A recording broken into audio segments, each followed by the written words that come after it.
Who'd be Home Secretary? Crime, violence, terrorism, immigration. It's Yvette Cooper's job to keep the UK safe. Today, she's new plans confronting the horror of predators using technology to abuse children online. Yvette Cooper's in the studio with us this morning, along with the Shadow Business Secretary, Andrew Griffith. And... 5, 4, 3, 2, 1.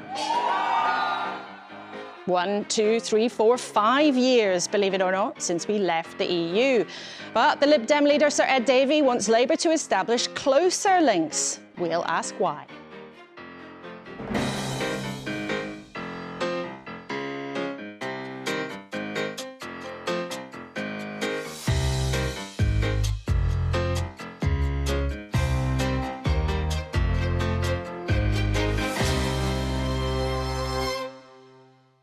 Morning, morning. My team at the desk for the next hour. Mina Smallman, a campaigner for women's safety after her 2 daughters were killed 4 years ago.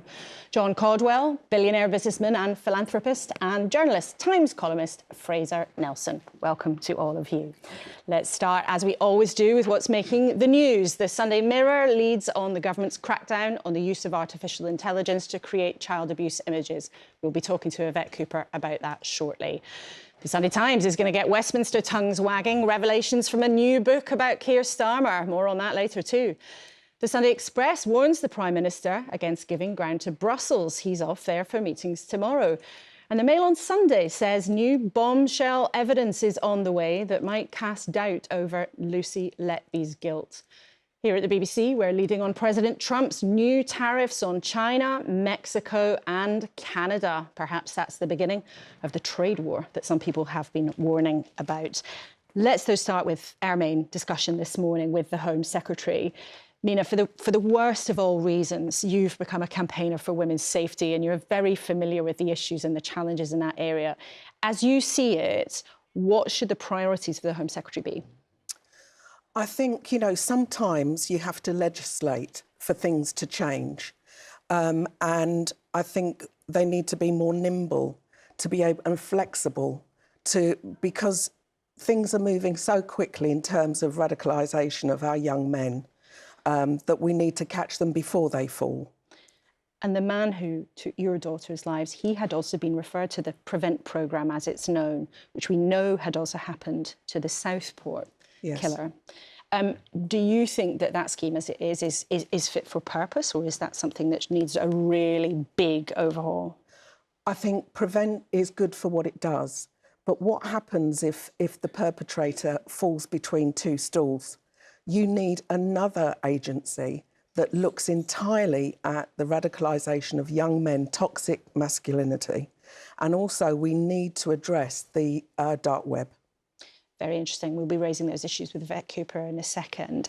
Fraser, the job of Home Secretary, Westminster is often seen as a real poison chalice, in a way not many people make it through successfully. But right now, where do you think the political challenge on this whole field is for the government? Well, mainly it'll be controlling immigration. And the numbers were way bigger than even the Tories thought they were.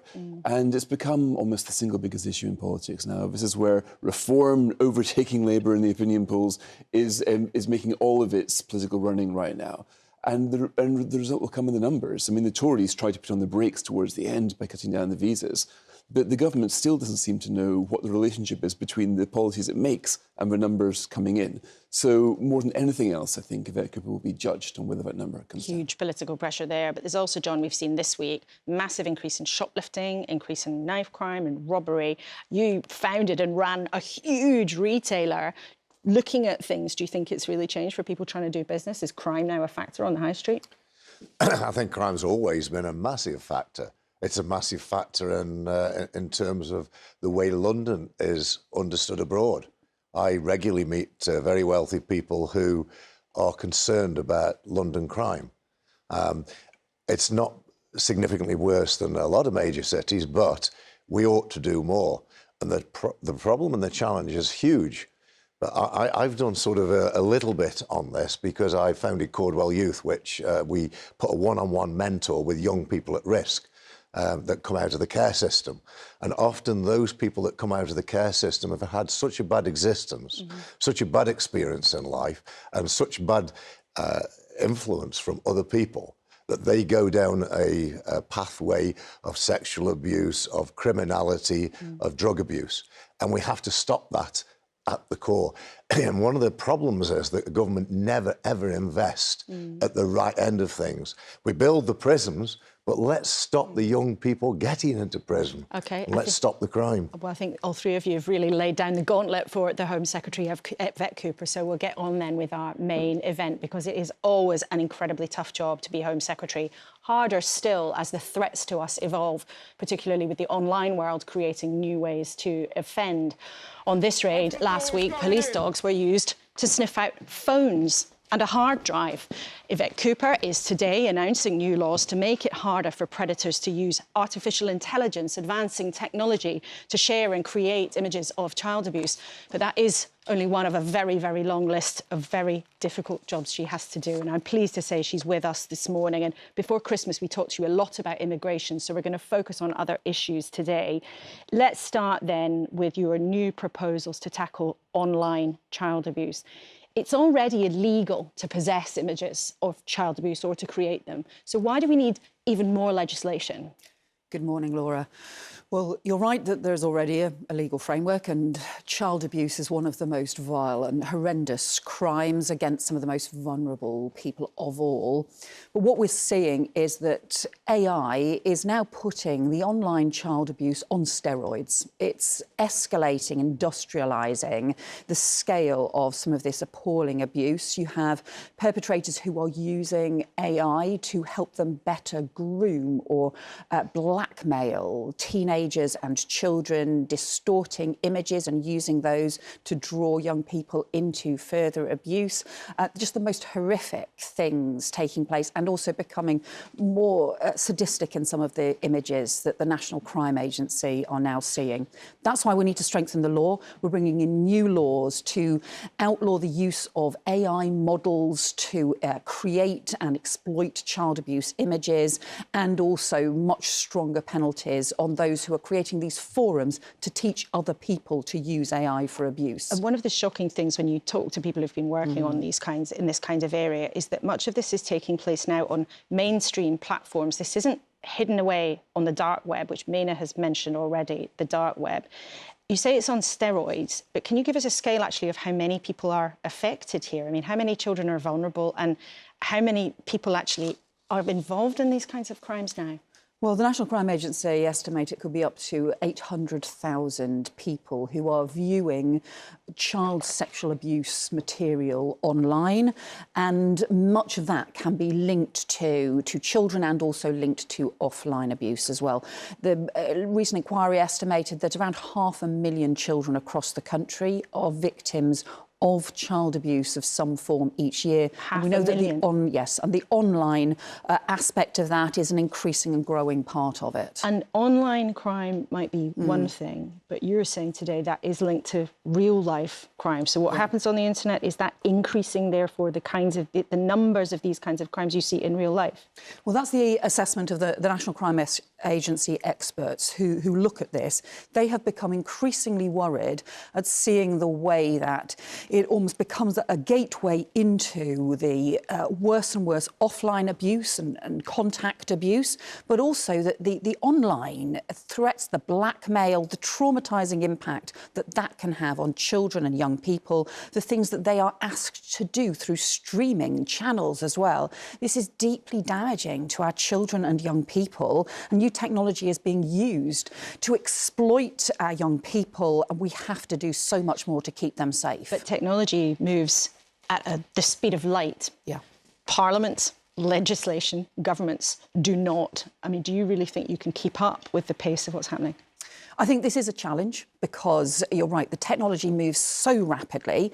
That's why we have the Online Safety Act is being implemented this year, new measures coming in on new requirements to remove illegal content this spring, stronger measures later on in the year around the protection of children. But I think we are going to have to go further. It's why already we're putting these measures on AI into the new crime and policing bill that we'll be bringing forward to Parliament very shortly. But this is an area where the technology doesn't stand still, and our response cannot stand still to keep children safe. do you think, therefore, that you are going to need actually to regulate the technology companies more? It sounds a bit like that's what you're hinting at, that we're going to have to go further than the existing legislation. Well, the first stage is to obviously implement the measures, and this spring the requirement will be on companies to remove illegal images. It's frankly shocking that they're not sufficiently doing that already. They have a moral responsibility with some of this material. They really should be doing more. But this will mean if they don't, then there will be new penalties brought in, much stronger action can be taken against them, and then further stronger measures on the protection of children later in the year. But Peter Carl, the Science and Technology Secretary, has made clear, nothing's off the table. We do have to make sure we are prepared to keep children safe. What happens, though, on the online platforms does now also have an influence on government. Would you have eventually announced a national audit of the grooming gangs if Elon Musk hadn't gone after the government? Well, we'd already been working on the issues around the implementation of the child sexual abuse inquiry. That was a 7-year major inquiry, but none of the recommendations had actually been implemented. So we'd already been looking at that. So you had been doing work in this area, and that is indeed one of the reasons, as I understand it, why initially you said no to another inquiry, no to another inquiry, no to another inquiry. And then after days of political pressure being stirred up by Elon Musk, you suddenly said, yes, let's have a national audit. So ask again, would you have done that if Elon Musk had not stirred that up? Well, in fact, the response that Jess Phillips, our safeguarding minister, had given to Oldham Council, who wanted to be able to have further investigations to things that had happened there, was all about the Telford inquiry that she had in fact been involved in working with survivors on, and that is what we then further announced, is more support for areas like Oldham to be able to do the kinds of things that that Telford had done. And on the information, extra action if you hadn't been pushed into it by Elon Musk and the opposition parties. On the information on the audit, the issue there was the recommendations, particularly from the child sexual exploitation bit of the inquiry, which was a 2-year inquiry, also had recommendations around information around data gathering. When we looked at the data gathering, which had been published in November, it was clear that that data gathering was not adequate, and that's why we needed the national audit. But I just would say, the person who has done most to champion victims and survivors is Jess Phillips. It's not sort of people talking online. It's actually somebody who is working in the government, leading the work. And this, for us, is part of a wider programme, which is saying that we need to overhaul the way in which the police, the criminal justice system, the government, society responds to violence against women and girls and the safety of our children. Because I think these issues have not been taken seriously across policing, across the government for far too long. And what we're doing is overhauling that as part of this mission to halve violence against women and girls over the next 10 years.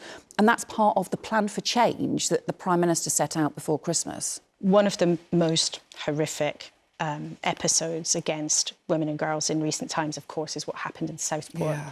And everybody watching will be aware of the terrible killings of Bibi, Alice and Elsie. Yeah. Now, there is an inquiry, but last weekend you asked several social media companies to take down violent videos that Axel Radicabana, the killer, had viewed. Have they done that? There has been some further contact with some of those social media companies, but our understanding is that many of those that material is still available online. I think, frankly, that is disgraceful because they think they have a moral responsibility to act. Still there. So what are you going to do? You're the UK Home Secretary, one of the most powerful people in this country, and these online companies have ignored your request. What are you going to do? So the new Online Safety Act measures come in this spring, and that will mean that there will be a legal requirement on companies to remove illegal content, to have systems to do so, but and they will face penalties. Was legal, but I think most people would look at it and think that's pretty harmful. There's an Al-Qaeda training manual. Yeah, that's illegal. Online. That is illegal. That's illegal. But other material looking at violence and extreme violence online that was not legal. So what will you do? That legislation isn't enforced for a couple of months. What are you going to do if they're just not listening to you? So we need to bring in the requirements And that's, I think, to make sure you've got those legal powers in place, and we will implement that. We are being clear that we are prepared to go further if the Online Safety Act measures are not working as effectively as we need them to do. And I would just say again, it is a moral responsibility on these tech companies to protect our children and to make sure that when you have got one of the most horrendous crimes imaginable, and when there is evidence that there was material online that was a part of that crime, I really think they have a moral responsibility to act. You sound angry. They haven't acted. Are you angry? I really am, because I just think there is we've had the most horrendous crime of all. The responsibility for that crime lies with the perpetrator, who is now in prison.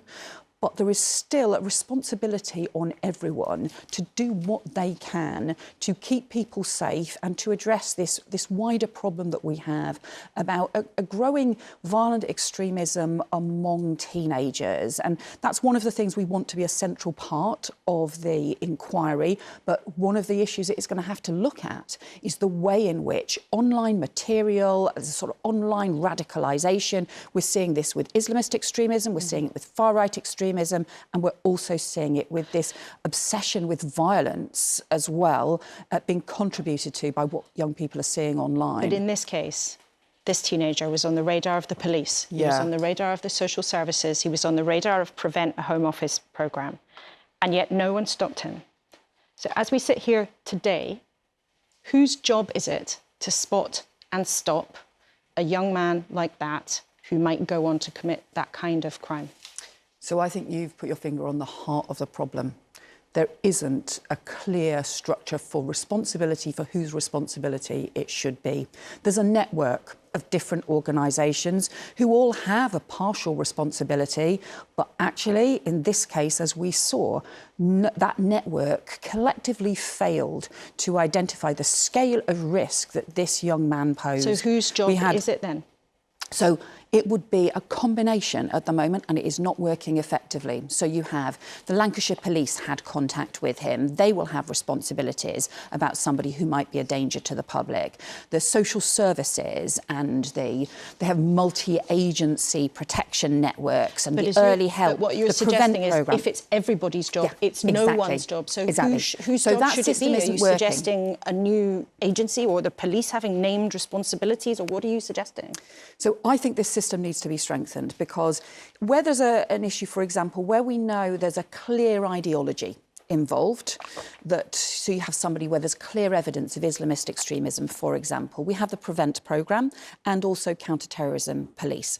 If you have somebody who is demonstrating other kinds of violent obsession extremism, then actually, not extremism, but other sorts of obsession with extreme violence, actually the impact, what they do, may be terrorising in exactly the same way, and that's what we saw. But you've made the point that at the moment the system isn't there. You are the Home Secretary. What are you going to do about it right now? So the measures we're already introducing is we're having a review of the Prevent programme to see how far Prevent can address these issues for young people, for example, where there is a mixed or unclear ideology or who may be obsessed with things like school massacres. So one issue is what more can Prevent do? And David Anderson, the new Prevent reviewer, is looking at that. But what you're suggesting is that there needs to be something else. There needs to be one central place that has responsibility for young or old people who may be in danger of committing terrible acts, who've been flagged and all the warning lights have been flashing. What should that be? And who should that be? You're the Home Secretary. You could tell us who it should be. So it will depend for different cases. And so, for example, it will depend on the nature of the threat. So for some cases, actually, it might need to be mental health that need to take the lead on an individual case. In other cases, it may need to be the police who need to take the lead. In other cases, it may need to be children's social services. In others, it may be Prevent. But at the moment, that system is not working. That's the system we've inherited. There were weaknesses. For example, we had, you go back 14, 15 years, there was a proposal to have a proper contact point system so so that those agencies properly shared information. That was ripped up and that was abolished. So a lot of this is the system that we've inherited. My strong view is that this is not strong enough. We are bringing in new youth prevention partnerships for each area that are a new way to pull some of those agencies together. But one of the things the inquiry needs to look at is how most effectively we do that. How do we learn from what went wrong in this case and the networks of failure? Because, you know, we are not keeping up with the challenge that we're seeing. OK, and our viewers will be very interested when you're ready to come and tell us what the answers are. Once the inquiry has happened, people will want you to come back and explain what you're going to do about it.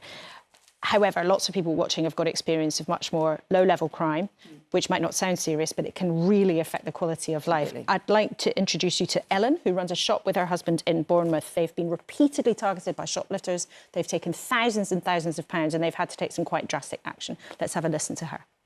Now, over the 5 years, probably edging towards £4,000 worth of stolen goods. Therefore, we have had to take a really drastic measure of blocking off one of our entrances to the shop with an ugly board. It's just such a shame that we are losing a percentage of customers that do come in, see the barrier, about turn and then leave. But I just feel that we haven't had any choice but to do that, which is a really sorry state of affairs. Now, she's had to put a barrier up in her shop to keep shoplifters out of it. And yet this week you've got police forces saying that they're going to have to cut officer numbers because you're not giving them enough money. How can you allow that to happen when this is going on high streets? So we're increasing the investment for police forces by over £1 billion, up to over £1.1 billion next year. So a big increase in resources available for police forces. But whether it's Essex, Lincoln, even the Met, they're warning they're going to have to cut officers. There are some police forces that have really run down their reserves in recent years that have faced challenges for some time. So I'm not going to say that's not challenging for some forces. We're specifically saying 200 million of that increase is to increase neighbourhood policing, because neighbourhood policing has been decimated over the last 14 years. We've set out as part of our plan for change is putting 13,000 more neighbourhood police and PCSOs back on the beat. I think that has to start in our town centres, because that's become the real focus for things like shoplifting, street theft and so on. And alongside that, we're strengthening the law. So the new crime and policing bill will bring in stronger powers on shoplifting, getting rid of this ridiculous £200 rule that there's been that's prevented action on smaller shoplifting, even though they all add up, and also respect orders to keep perpetrators out of town centres. But some chief constables would say, look, you're not giving them enough resources to keep officer numbers as high as you would like them to be, and you're telling them where they have to put their officers. Why do you know better than chief constables where the best place for them is to put their resources? So I understand police forces, of course, will always ask for more money. Of course, public services will want additional investment. We are increasing substantially this up over £1 billion additional investment. And they're going to have to pay national insurance for their employees, which is a huge cost as a result of the decisions of your government. Even once you take into account the covering for the national insurance, they are getting real increases in funding, including on neighbourhood policing.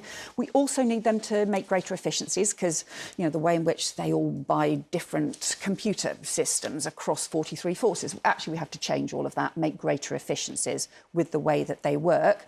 But I do think it's also right to say that there are key areas that are priorities, that are national priorities, and some of those are around the most serious harms, as we were talking about, the Violence Against Women and Girls, a new Centre for Public Protection that we're setting up, and some of those will be around the neighbourhood policing, the neighbourhood crimes. That will vary from area to area what the most acute problems are. Quite happy to tell them what to do. We should be saying we want them to focus on those local crimes and making sure that confidence in policing grows, because it has plummeted in recent years. Okay, two final quick questions for you. There's so much we could discuss, but we are short of time. This is a serious issue that concerns have been repeatedly raised about the handling of the Lucy Letby case. For the record, do you as Home Secretary have complete confidence in how it was investigated and prosecuted?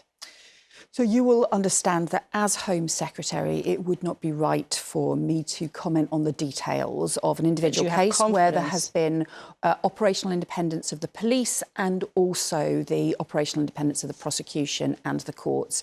There are legal processes that can be gone through. There's different appeals processes and so on. But I think it would be inappropriate for me as Home Secretary to be commenting on the detail of an individual case like that. OK. And I must also ask you about tariffs. Donald Trump has overnight, while the UK was sleeping, he has gone ahead with due to come in on Tuesday, tariffs on China, Canada, Mexico. There's been a lot of anxiety, I know, in government about what that might lead to here. Do you think that the UK can avoid being caught up in the crossfire? Well, tariff increases really right across the world can have a really damaging impact on global growth and trade. So I don't think it's what anybody wants to see. But the focus for Johnny Reynolds, our Business and Trade Secretary, is on building trade links and better trading relationships and removing barriers to trade with the US and also with other European countries and with countries right across the world. We want to reduce the barriers to trade, make it easier for businesses. And I must ask you this, there are colourful claims in a new Westminster book. It's going to get everybody's tongues wagging about your boss being something of an empty vessel, not knowing what he stands for. In one sentence, what does Keir Starmer stand for? I think what you see with Keir Starmer is a real determination to change the country. It's why he set out the plan for change with clear action, clear things that he's determined to change across the country. And to just finish the sentence, do you know what I think he stands for most? Is actually it's about respect and hard work and making the country work for working people. OK, Home Secretary Yvette Cooper, it's great to have you with us in the studio this morning. Thank you so much. And importantly, I should say, if you've been affected by any of the issues that we've been talking about, some of it is distressing. There's a whole range of organisations that can offer advice and support. And the BBC Action Line web address is there for you on the screen. And do go there if there are any of those issues that affected you. And of course, as ever, we want to know what you think. Get in touch. Email address is there for you now. On social media, you can use the hashtag BBC Laura K. Let's then turn to our panel who were listening intently to that interview. Mina, we talked a lot to the Home Secretary about what needs to be done after Southport, and she suggested there should be one place where to help identify and help these kind of crimes stop happening again. What did you make of what she had to say? I think she was pointing back to what we've already got, you know, mental health. What we need is an agency that specifically works on masculine toxicity, you know, helping young people to protect themselves, and imagining that these agencies have a moral obligation. They don't care about what's right, they're about making money. And so we need to hit them where it hurts, and we need to penalise. If they're refusing to take material down that is hurting our children, then they should be penalised for that. Just to go back to the approach of trying to tackle the issue of violence, what would you like to see happen, though? Because you're talking about having a place to tackle it. What would that actually be in brass tacks? How might that work? Because I know in your life you've been a teacher, you've done all sorts of things in public services. So what might that actually look like? I think, as I said before, we have to catch them before they fall. If you consider that it's about £125,000 per year to incarcerate a youth, why aren't we investing some of that money in educating in schools, in putting youth programmes together, giving purpose to our young people who are basically, they're fodder for the crime scene. They're being induced to join gangs, they're being induced to be groomed in their bedrooms, online. You know, we need to do something about this. Fraser, what do you think the government's options are here? Because as Yvette Cooper said, absolutely, you know, rightly, criminals who commit crimes are responsible for those crimes. But then there is society's response, government's response to try to protect the public.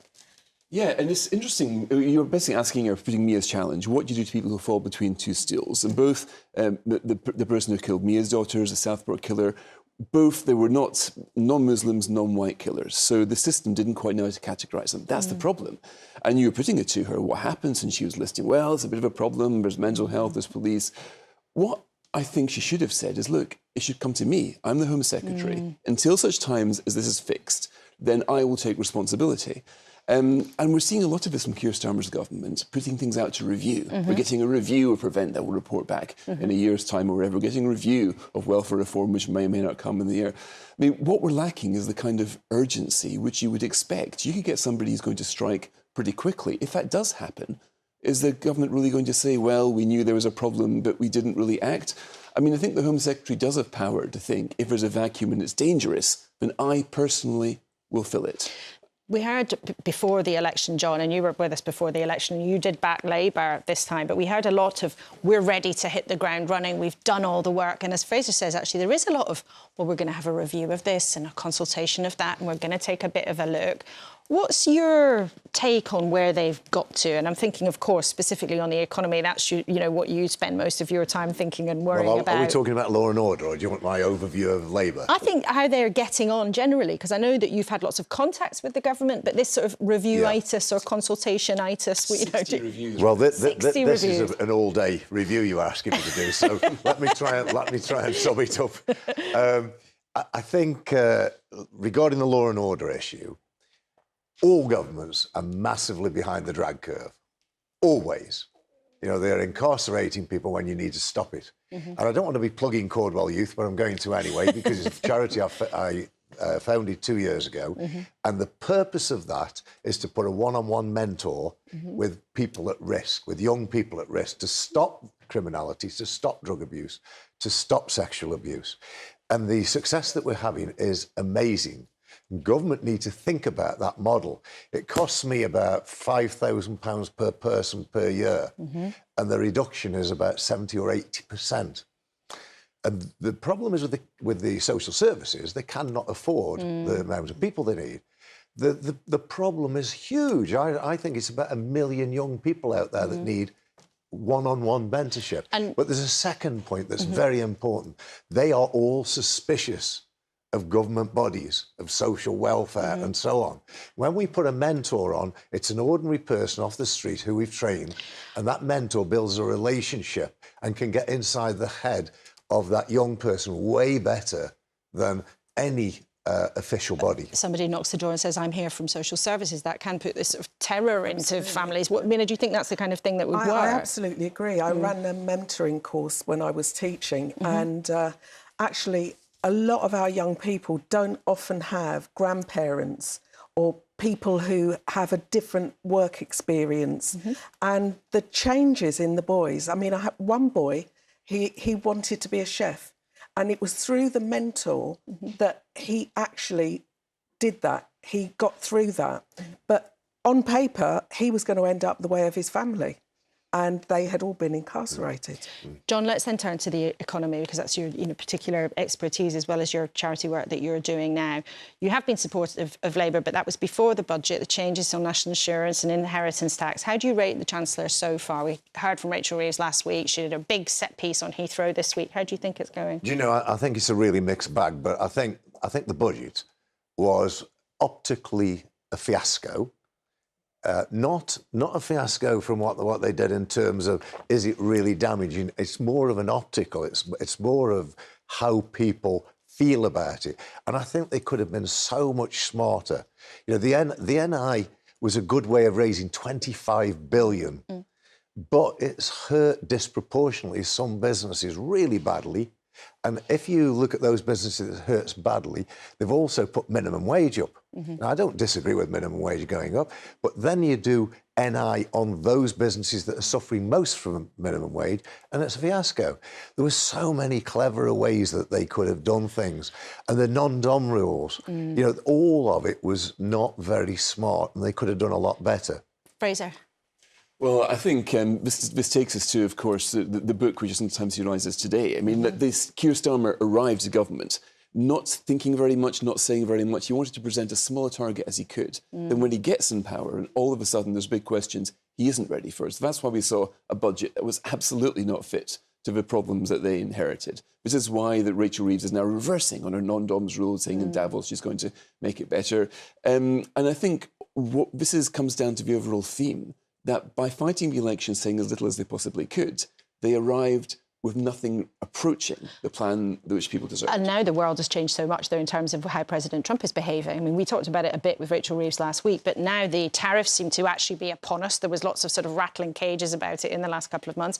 Do you think that that is changing the political dynamic here, Fraser?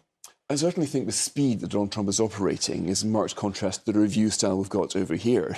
But mind you, if you look at the things that he's doing, I mean, there was a phrase saying that it's dangerous to be America's enemy, but sometimes fatal to be its friend. I imagine Canada is thinking that right now. So it's not necessarily good that he's ploughing ahead, but this is what somebody with an agenda and a sense of urgency looks like. The contrast is beginning to show. And John, just lastly to you, on the tariff situation, do you think that the UK business worried about that being caught up in the crossfire of some kind of trade war between the huge blocs, EU, China, US? Just before I answer that, I need to give a balanced viewpoint on Labour because you cut me off before I was able to finish. Forgive me. No, not a criticism, but you know, there's a lot of things that they're doing that is good. Mm-hmm. They're not optically visual at the moment. But if you use one very important statistic, that 4,700 chief executives from all over the world were voting on which country was the most investable. Mm-hmm. US was 30%. I don't know whether that was before Trump or after, but US was 30%. UK was second in the world for the first time ever. So the reality is much different than the optics. And furthermore, a lot of Americans are looking to relocate now into the UK. Well, we might justify the Prime Minister mentioned that survey a couple of times, I think, every now and again in the House of Commons. We're going to have to move on and maybe we'll touch on it at the end. As ever, the clock is our biggest enemy. And the clock has certainly been ticking, hasn't it? Because it's exactly 5 years ago this week since the UK finally left the European Union.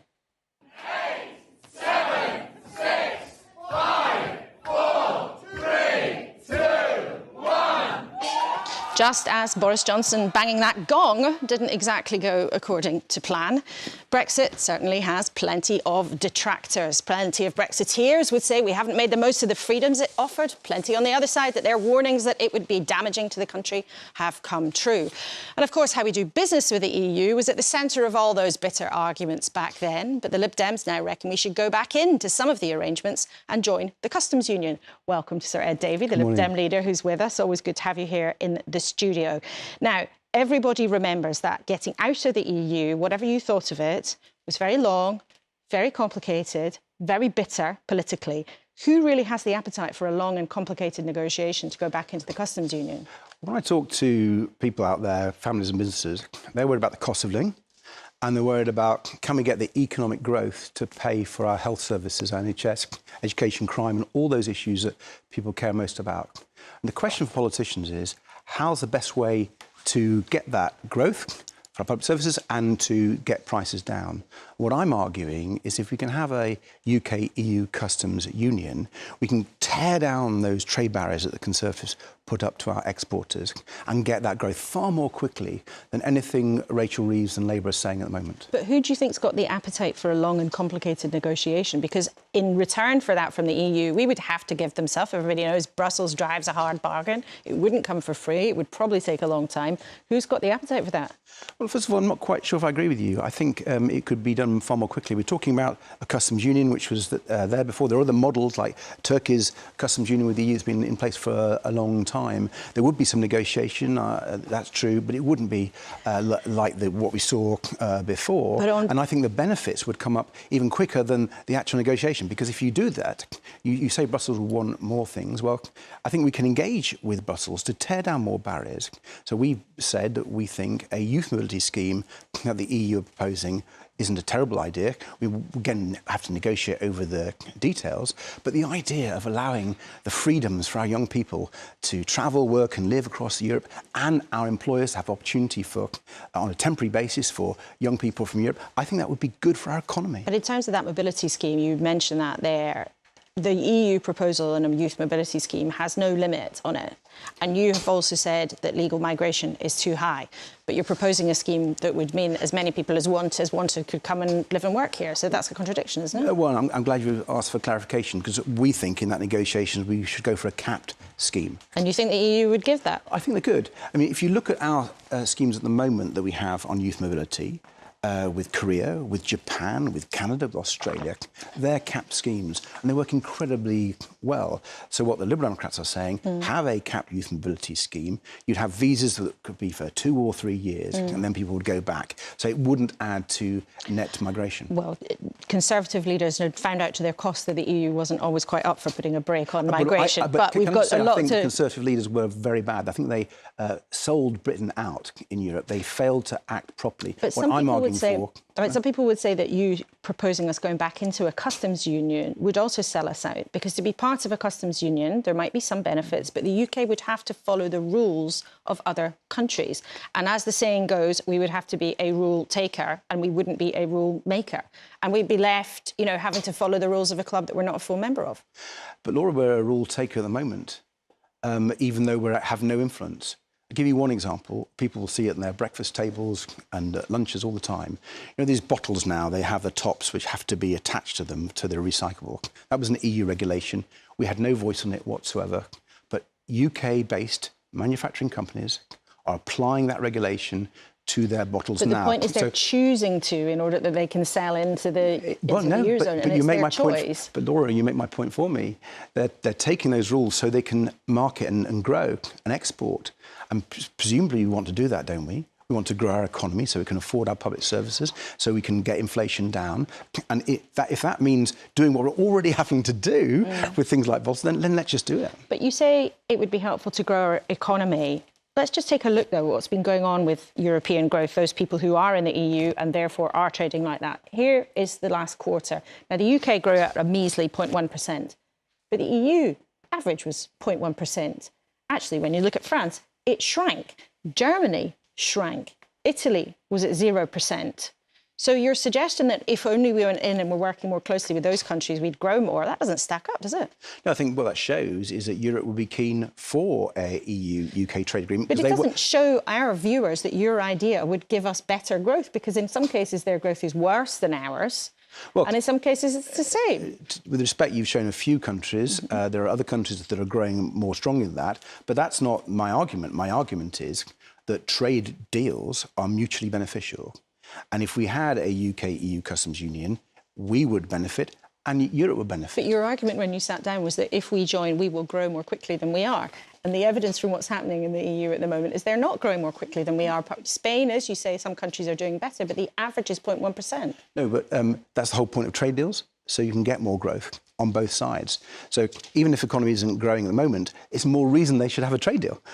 So I'm afraid you're playing into my own argument that a UK-EU customs union would help us, and it would be relatively easy to get because it's beneficial for our European friends as well. And where's your evidence that the EU is actually willing to put this on the table for us, a full membership of a customs union? You say people out there have talked to you about it. What's your evidence of that? Well, first of all, you can listen to what they've said with regard to a pan-Euro-Mediterranean convention, which is not a full EU-UK customs union, I grant you, but it would be an important step towards that. And actually, I'd welcome that. And my challenge to Keir Starmer today is to go to Brussels tomorrow. Yeah, go to Brussels tomorrow and open negotiations for an EU-UK customs union. That could start by the UK signing up to the Pan-Euro-Mediterranean Convention. That would be a good first step.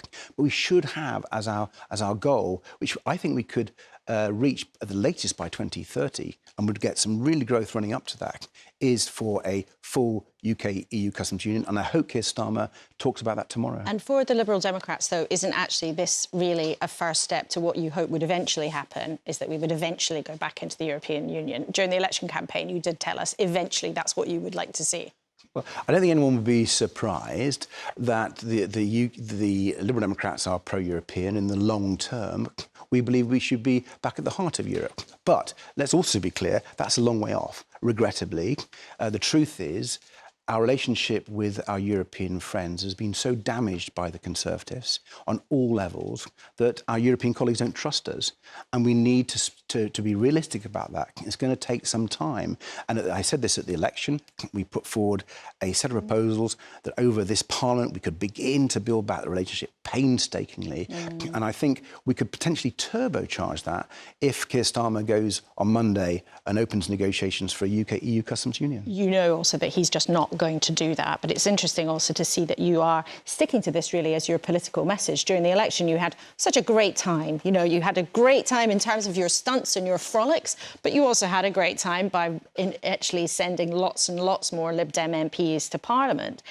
It's interesting, though, when you look at what's happened since, is that the Lib Dems haven't been the one to capitalise on the plunging popularity of the government, and the Conservatives also having a dreadful time. If we just look at the poll of polls, which is how things average out, it's Reform UK, Nigel Farage's party, who've been the ones who've been the real challengers, and you're still bumping along the bottom. So what's Reform getting right that you're getting wrong?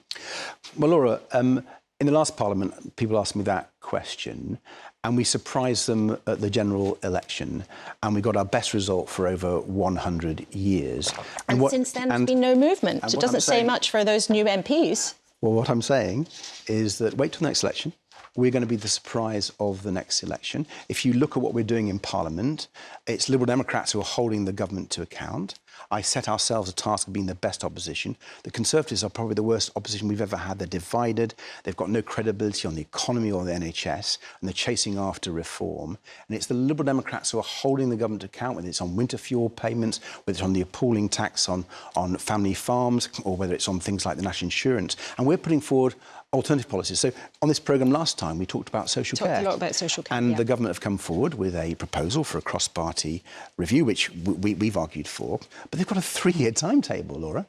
We think it could be done this year, and it's essential to do that for the millions of carers, but also to help out NHS. If you don't reform social care, as we talked about last time, you won't sort out the NHS. So we're the ones leading that argument. And as Fraser said earlier on your panel, they've got review after review. We want some action, whether it's on the Customs Union or on social care. OK, well, always plenty of action here on Sunday mornings, Ed Davey. It's always great to have you with us in the studio. Thank you so much. Well, as we've been saying, it is 5 years since we actually left the EU, and the splits and spats that came along with it just about saw off the Tory party.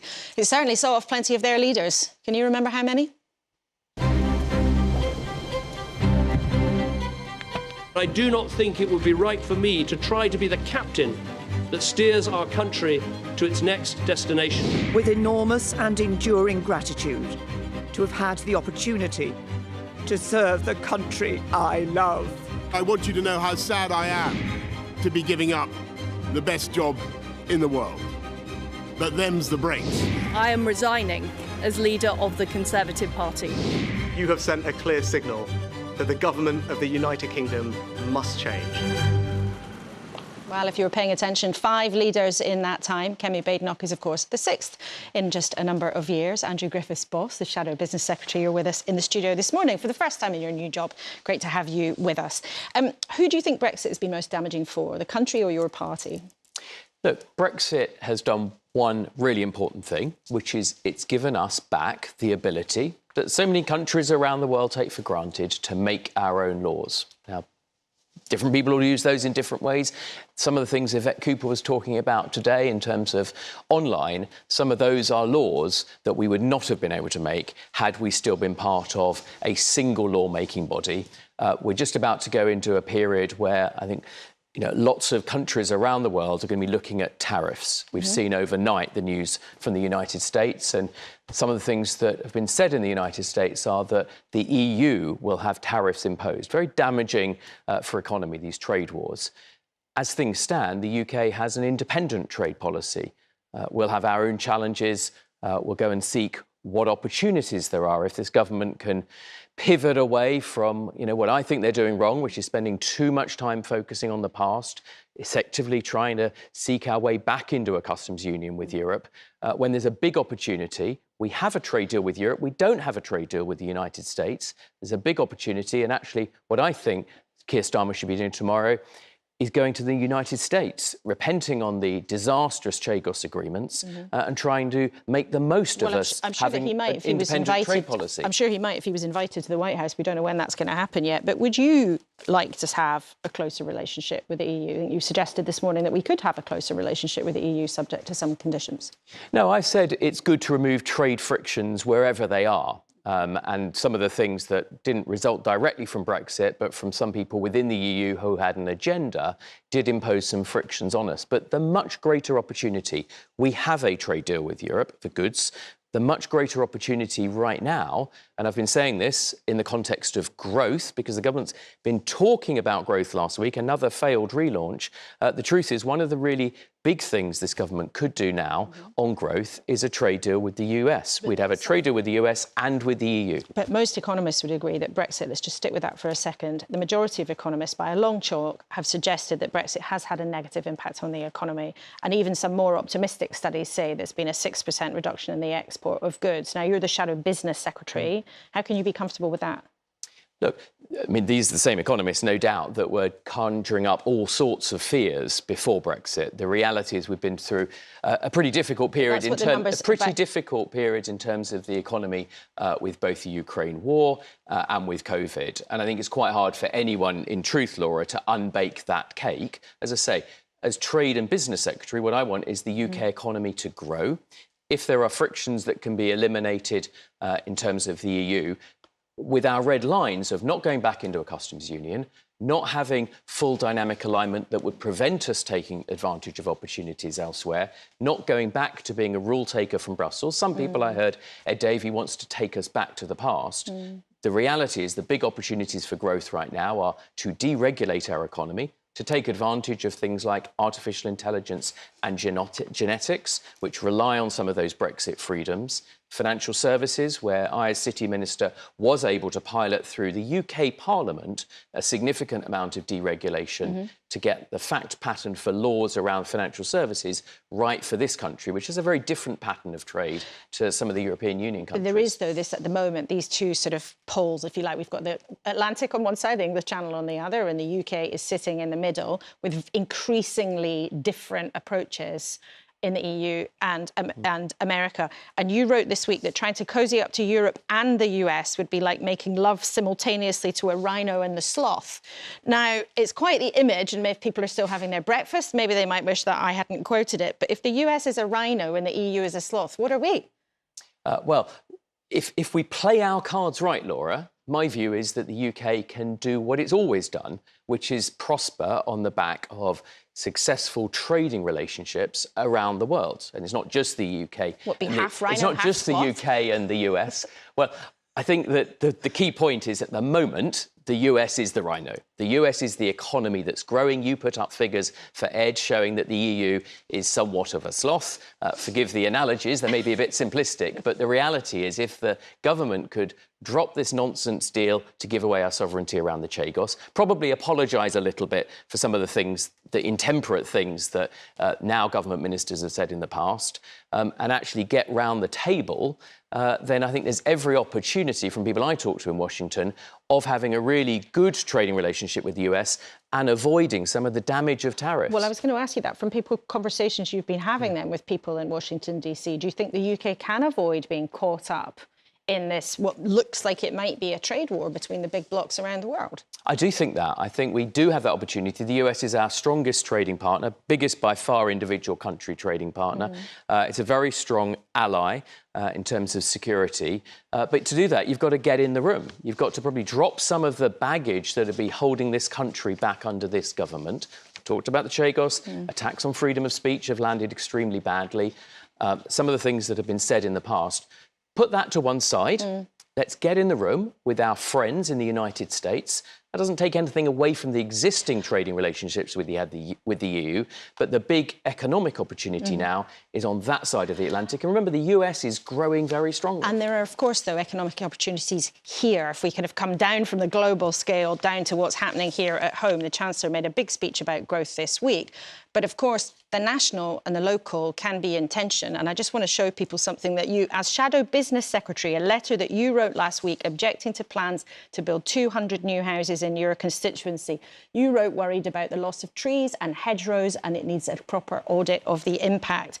Aren't you and the relationship that constituency MPs have with the people they represent actually just part of the problem because you put, sparrows and wildlife ahead of getting spades in the ground? Absolutely not. And this is a fundamental mistake. There's a world of difference between in a democratic system, people participating in a simple planning process, ideally a one-stop planning process, and people representing all sorts of different views, and then a decision being made, to what is serially happening, which is NGOs, detailed environmental protections that take years to produce reports, and then a legal system where people try and frustrate that legitimate planning system with years and years tying things up in the courts of appeal. So I'll give you another example. The A27 bypass goes through the middle of my constituency. Not hugely popular. I've been criticised for that. However, that is really important as an economic growth corridor. I've consistently supported that. I'm sad to say one of the very first things, despite it being an oven-ready scheme, not an airport that's going to come in 2040, an oven-ready scheme, one of the first things the government did was cancel the A303, the A27, some of the upgrades to our train transport infrastructure. Well, the government needs to get on and do those now. OK, all politics is local as well as global. But it's been great to have you with us, Andrew, this morning in the studio, the Shadow Business Secretary. Now then, I want to close the programme with talking about this, something that is going to get tongues wagging in Westminster, no doubt. A major new book about the Prime Minister and Labour's operation and his journey to power. And the Sunday Times and the Times newspaper has been serialising it. Now, Fraser, I'm going to come to you first as the Westminster Watcher with us this morning. There are all sorts of nuggets in this book, but the broad picture it paints is of Keir Starmer as somebody who is weirdly not very political, even though he's the Prime Minister. What do you think of it? Well, the piece opens by saying he always knew he wanted to be leader, he just didn't know why. And reading through the piece, this is the theme that comes again and again. His own aides regard him as a HR manager rather than the leader. That's one of the phrases. HR manager. HR manager. No offence to HR managers anywhere, but that's not what the kind of traits you'd expect to have with a political leader. And the kind of implication is that, to continue that metaphor, we've got Labour people, but we haven't really got a Labour government. There's no real kind of agenda has come yet. And this is, the book to buy if you want to understand this Labour government. It must be one of the least ideological ones. Obviously, majority-wise, one of the most successful ones. But you can see that there's still the feuds. So Keir Starmer almost resigned after the Hartlepool by-election. We read the feuds of Angela Rayner.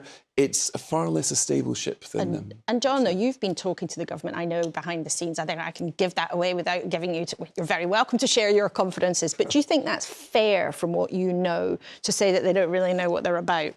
Firstly, I thought that interview was the best political interview I've ever heard in my life. Goodness. An amazingly incisive and objective viewpoint, and well done, Andrew. That is exactly how we need to operate. Secondly, on Keir Starmer, the jury's out, but we are going to be the fastest growing economy next year by every forecast made, between 1.5 and 1.9%. And why would we want to be part of the EU and give our rights away when a country like Hungary can hold up support for Ukraine, a fully democratic country? So I can't answer about Keir, but the jury's out. Let's see what happens. But things, in some ways, are definitely going in the right direction. Mina, as a voter, kind of watching on, there's this huge Labour victory 7 months ago now, and then a real plunge in popularity. But do you feel that you know what the government's about? Because that's really the criticism of this book, is we're not sure what they're all about, apart from wanting to win. He's Marmite, isn't he? I mean, he's, Mr Grey. And actually, after the previous government, we had all the bubbly personality, Mr Joker. All I hope for, and I'm sure I speak for most of the country, is action.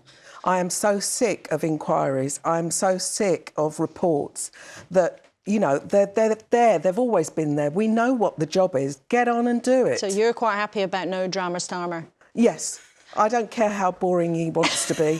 Just do the job. And Fraser, just last to you, sometimes a book like this can land like a bomb in Westminster and rattle everyone's cage and result in all sorts of embarrassments and even making feuds work. Do you think it might have that kind of impact? Oh, yeah, very much. It's a very widely read book, and its focus isn't so much a scandal that is there, it's what isn't there. That is going to be more dangerous for Keir Starmer. OK, all right. All three of you, it's been great to have you with us this morning with your range of insights. And thank you for your insights too. You've had a lot to say about our interview with the Home Secretary, particularly on the subject of crime and online abuse. Alan Kingsman is worried about the influence the gaming industry is having on crime.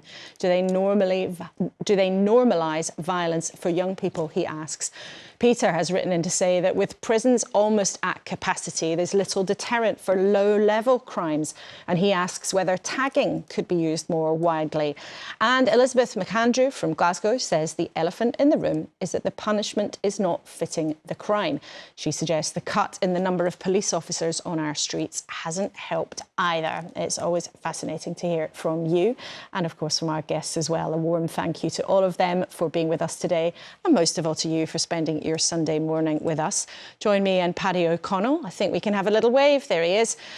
We'll be on Newscast later on BBC Sounds, and we will be talking it all over. As ever, you can catch up with anything you missed on iPlayer, and I'll look forward to seeing you next Sunday, same time, same place.